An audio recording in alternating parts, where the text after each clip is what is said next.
તો આજે હું તમારા માટે લઈને આવી છું દૂધીના મુઠિયા ઢોકળા રેસીપી। તો વિડીયોને એન્ડ સુધી જરૂરથી જોજો। આપણે તેમાં એક ખાસ વસ્તુ ઉમેરી છે જેનાથી ઢોકળા પોચા રૂ જેવા અને એકદમ સ્વાદિષ્ટ બનશે। તો વિડીયોને સ્કીપ કર્યા વગર એન્ડ સુધી જરૂરથી જોજો અને જો ચેનલમાં નવા હોય તો ચેનલને લાઈક શેર અને સબસ્ક્રાઈબ કરજો। તો ચાલો ઢોકળા બનાવીએ। તો ઢોકળા બનાવવા માટે આપણી સામગ્રીમાં દૂધી, લીલી ડુંગળી, ભાજી, કોથમીર, આદુ, લસણ, લીંબુ અને મરચાં। તો ચાલો આપણે સૌપ્રથમ બધું શાકભાજી સુધારી લઈએ। તો સૌપ્રથમ આપણે દૂધીને છીણી લઈશું, જે માટે આપણે દૂધીના કટકા કરી અને તેની છાલ કાઢી લઈશું।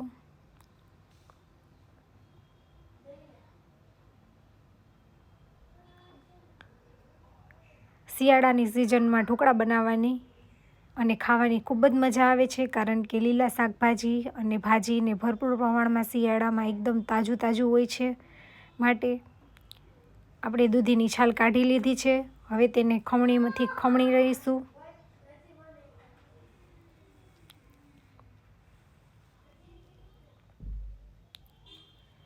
તો આપણે બધી દૂધીને ખમણી લીધી છે। હવે તેમાંથી આપણે રસ કાઢી નાખીશું, કારણ કે આપણે ઢોકળાનો લોટ બાંધતી વખતે દૂધીમાંથી જો પાણી હશે તો લોટ ઢીલો થઈ જશે। માટે આપણે દૂધીને બધું પાણી નિતારી લઈશું।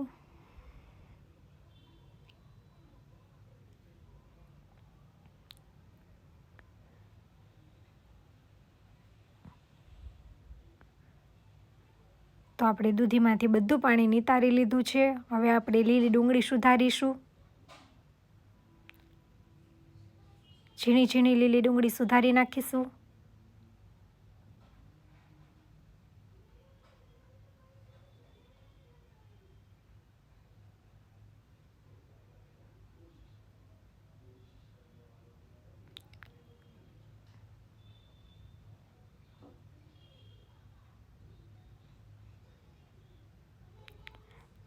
ત્યારબાદ મેથીની ભાજી સુધારી લઈશું।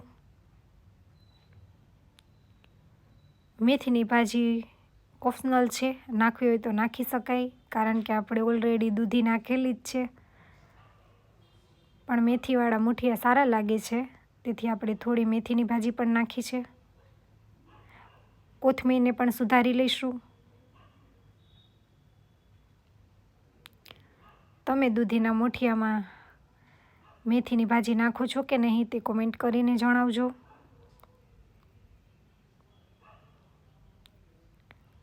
તો આપણે ધાણા મેથી બધું સુધારી લીધું છે। હવે આપણે 3 નંગ લીલા મરચાં, 1 ઇંચ આદુનો ટુકડો અને 7 થી 8 કળી લસણ લીધા છે, તેને ક્રશ કરી લઈશું।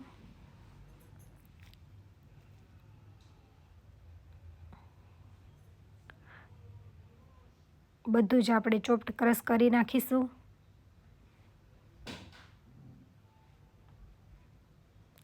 તો બધું ક્રશ થઈ ગયું છે। હવે આપણે મુઠિયાનો લોટ બાંધવા માટે 1 વાટકી ચણાનો લોટ, 1 વાટકી બાજરાનો લોટ અને 1 વાટકી ઘઉંનો કરકરો લોટ લીધો છે। હવે તેમાં મોણ માટે તેલ નાખીશું। ત્યારબાદ સ્વાદ અનુસાર નમક ઉમેરીશું। અડધી ચમચી હળદર ઉમેરીશું। ધાણા જીરું પાવડર 2 ચમચી જેટલો, અડધી ચમચી જેટલી હિંગ નાખીશું। 1 ચમચી લાલ મરચું પાવડર, કારણ કે આપણે તીખાસ માટે લીલા મરચાં લીધા છે। 1 ચમચી ગરમ મસાલો, ગળાશ માટે થોડી ખાંડ ઉમેરીશું। ત્યારબાદ આપણે ફ્રૂટ સોલ્ટ ઉમેરીશું, તેની ઉપર લીંબુ નાખીશું।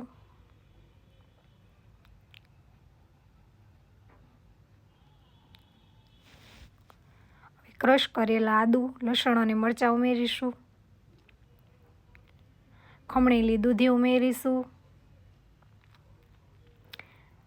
ત્યારબાદ કોથમીર, મેથીની ભાજી અને લીલી ડુંગળી ઉમેરીશું।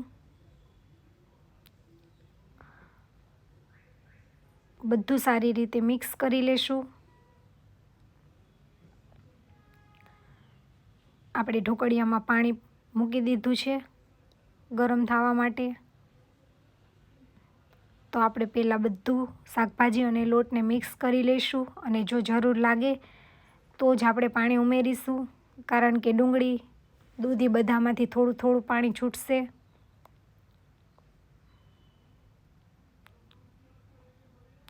બધું મિશ્રણ તૈયાર થઈ ગયું છે. હવે આપણે થોડું એવું પાણી લેશું અને જરૂર મુજબ થોડું થોડું પાણી લઈ અને લોટ બાંધી લેશું.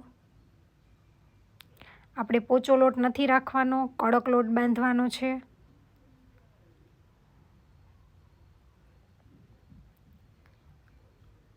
બધો લોટ ભેગો કરી લઈશું.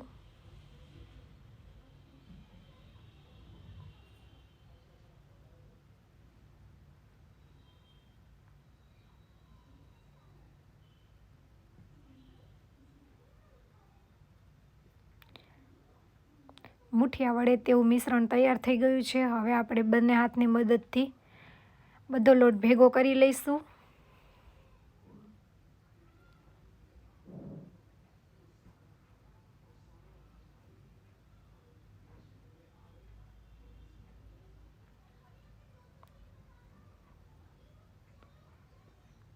તો લોટ તૈયાર થઈ ગયો છે. આપણે થાળીને પણ ગ્રીસ કરી લીધી છે. હવે મુઠિયા વાળી લઈશું.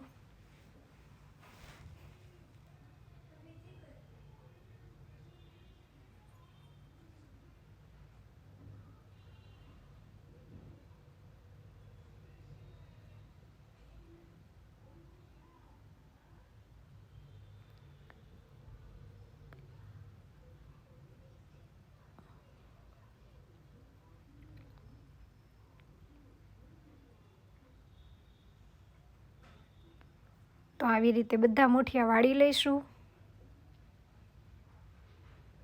તમે જોઈ શકો છો બધા મસ્ત મુઠિયા વળાઈ ગયા છે અને પાણી ગરમ થઈ ગયું છે.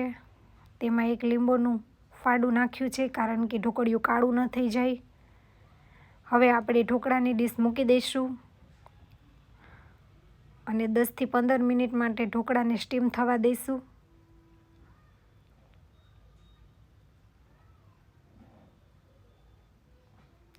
તો 10 થી 15 મિનિટ જેવો ટાઈમ થઈ ગયો છે. તમે જોઈ શકો છો મસ્ત ઢોકળા તૈયાર થઈ ગયા છે. ગેસ બંધ કરી દઈશું. થોડા ઠંડા થઈ ગયા છે, તમે જોઈ શકો છો.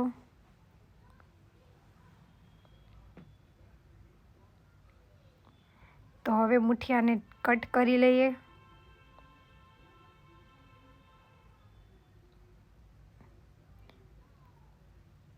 એકદમ સોફ્ટ અને જાળીદાર મુઠિયા તૈયાર થઈ ગયા છે. તમે જોઈ શકો છો કે જોઈને મન થઈ જાય ખાવાનું તેવા મુઠિયા તૈયાર થઈ ગયા છે. તો આપણે બધા મુઠિયાને કટ કરી લઈશું.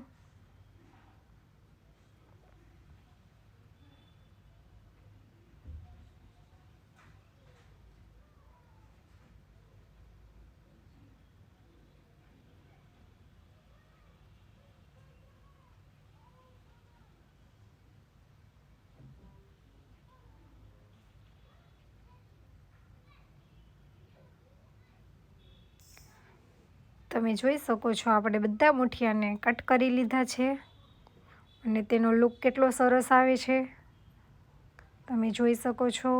હવે આપણે વઘાર માટે તેલ લઈશું. 2 પાવરા જેટલું તેલ લીધું છે.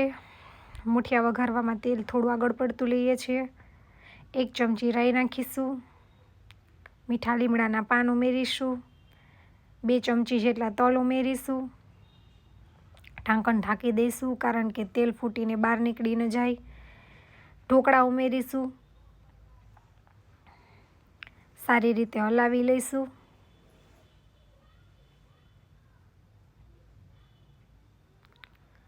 થોડું લાલ મરચું પાવડર ઉમેરીશું.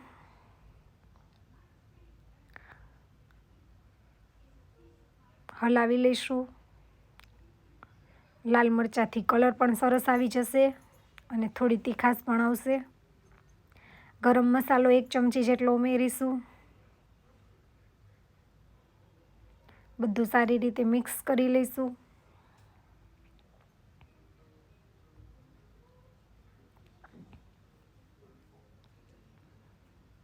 ઉપરથી થોડો લીંબુનો રસ ઉમેરીશું. ખાટા મીઠા ઢોકળા સરસ લાગે છે ખાવામાં. તો ઢોકળા તૈયાર થઈ ગયા છે. ઉપરથી કોથમીરથી ગાર્નિશ કરીશું. તો છે ને એકદમ મસ્ત મજાના ઢોકળા.